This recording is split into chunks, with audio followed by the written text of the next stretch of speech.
સમગ્ર શિક્ષા અંતર્ગત ગુજરાતના દરેક જિલ્લા અને નગરપાલિકા પ્રાથમિક શિક્ષણ સમિતિઓમાં બીઆરસી યુઆરસી કોઓર્ડિનેટર તથા સીઆરસી કોઓર્ડિનેટરોની પ્રતિનિયુક્તિથી પસંદગી કરવા માટેની જાહેરાત પ્રસિદ્ધ કરવામાં આવી છે। તો આપણે આ વિડીયોની અંદર આ જગ્યા ઉપર અરજી કરવા માટેની પાત્રતા, જગ્યાની વિગતો, ફરજો, પસંદગી પ્રક્રિયા, મહત્વની તારીખોની વિડીયોમાં જાણકારી મેળવીશું। તો ચાલો આપણે આ જાણકારી મેળવીએ।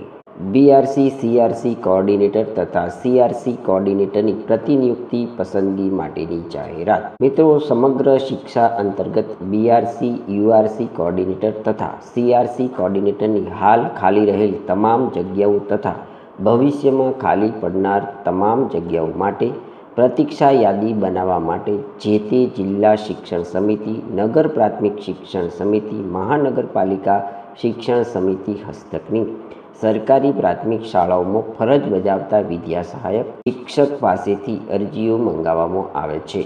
જિલ્લા શિક્ષણ સમિતિ, નગર પ્રાથમિક શિક્ષણ સમિતિ, મહાનગરપાલિકા હસ્તકની સરકારી પ્રાથમિક, ઉચ્ચતર પ્રાથમિક શાળાઓમાં ગણિત વિજ્ઞાન વિષય શિક્ષક અને એચટાટ મુખ્ય શિક્ષક સિવાય વિદ્યા સહાયક શિક્ષક તરીકે ફરજ બજાવતા હોય તેવા સંબંધિત તાલુકા ઝોનના પ્રાથમિક શિક્ષક વર્તમાન પત્રમાં પ્રસિદ્ધ થયેલ આ જાહેરાત અન્વયે ઓનલાઈન અરજી કરવા માટેની શરૂઆતની તારીખે મહત્તમ 50 વર્ષ તથા બીઆરસી યુઆરસી કોઓર્ડિનેટર માટે 5 વર્ષ તથા સીઆરસી કોઓર્ડિનેટર માટે 3 વર્ષનો સરકારી શાળાના શિક્ષક તરીકેનો પ્રત્યક્ષ રીતે વર્ગખંડમાં લાગુ પડતા ધોરણમાં શિક્ષણ કાર્યનો અનુભવ ધરાવતા અથવા બીઆરસી યુઆરસી સીઆરસી કોઓર્ડિનેટર તરીકેનો અનુભવ ધરાવતા હોય તે શિક્ષક બીઆરસી યુઆરસી તથા સીઆરસી કોઓર્ડિનેટરના આ બંને કેડર માટે અથવા કોઈ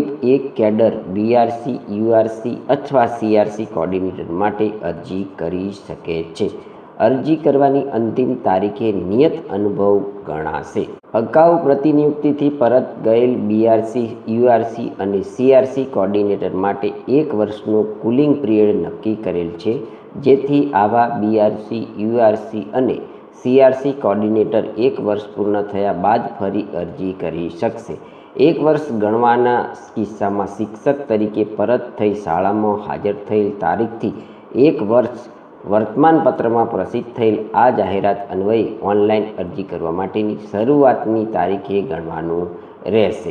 ઓનલાઈન અરજી કરતાં પહેલાં બીઆરસી યુઆરસી અને સીઆરસીની ભરતી અંગેના તારીખ 29/11/2023, તારીખ 2/7/2025, તારીખ 5/7/2025 અને તારીખ 2/5/2026ના પત્રની જોગવાઈઓનો અભ્યાસ કરીને જ અરજી કરવાની રહેશે। આ જાહેરાતના સંદર્ભમાં માત્ર ઓનલાઈન અરજીઓ સ્વીકારવામાં આવશે।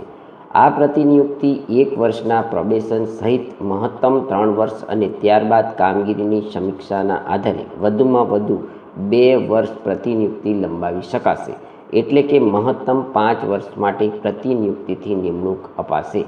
ઉમેદવારોએ ઓનલાઈન અરજી કરવા માટે http://sagujarat.org વેબસાઇટ પર જઈ રિક્રુટમેન્ટ પર ક્લિક કરવાનું રહેશે। ઓનલાઈન અરજી કરવા માટેની આવશ્યક લાયકાત, અરજી કરવાની રીત, ભરતીના નિયમો અને શરતોની સૂચના માર્ગદર્શિકા અંગેનો પત્ર તથા પરિશિષ્ટ વેબસાઇટ પર મૂકેલી છે, જેને વાંચીને તેમજ પૂર્ણ રીતે સમજીને અરજી કરવાની રહેશે। ઉમેદવારે ઓનલાઈન કરેલ અરજીની પ્રિન્ટ લઈ પોતાની પાસે રાખવાની રહેશે। પ્રમાણપત્ર ચકાસણી સમયે આ પ્રિન્ટ આઉટ તેમજ નિયત અસલ પ્રમાણપત્રોની પ્રમાણિત નકલ અને અસલ પ્રમાણપત્રો રજૂ કરવાના રહેશે। હવે મિત્રો, અહીં ઓનલાઈન અરજી કરવા માટેનો સમયગાળો આપણને આપવામાં આવ્યો છે, તે જોઈએ તો તારીખ 15/5/2026 સવારે 11 કલાકથી શરૂ કરીને તારીખ 25/5/2026 રાત્રે 11:59 સુધી તમે અહીં ઓનલાઈન અરજી કરી શકો છો। એટલે કે જે મિત્રો બીઆરસી યુઆરસી અને સીઆરસી કોઓર્ડિનેટરની અંદર જોડાવા માગે છે તેવા શિક્ષક મિત્રોએ www.sagujarat.org નામની વેબસાઇટ પર જઈ રિક્રુટમેન્ટ પર ક્લિક કરી અને દિન 10માં તમારે અરજી કરી દેવાની છે.